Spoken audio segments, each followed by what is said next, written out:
Hello everybody, welcome back. Today as well we have got you another video. In this video I'll show you how you can simply go ahead and send 5-star stickers on Monopoly Go. But before that, please do make sure to like our video, subscribe our channel, and yes, without any further delay, let's get into it.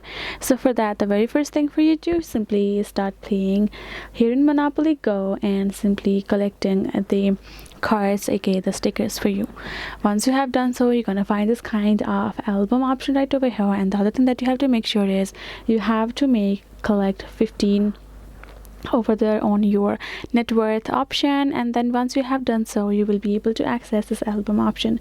Now tap on this album and now you can see we do have this stickers available. This one is for I have, and this one, right, we have not completed yet.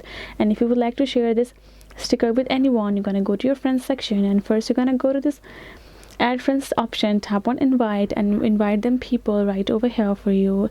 Tap on this invite link and simply invite them people to play with you and be connected with you.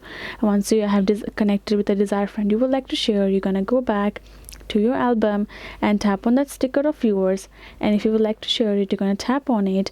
And the other thing that you have to make sure is you need to have is two same copy of that particular sticker available to you for you to share, because once you tap on it, then you will find this option of send to friend. Then once you have tapped on it, you will be able to choose from the friends that you have here in your account, and then you will tap on it and you will be able to send or share that sticker with them, just like that. So that is simply the way for you to do so. Hope this video was helpful to you all. Thank you so much for watching, and yes, I'll see you guys in our next video.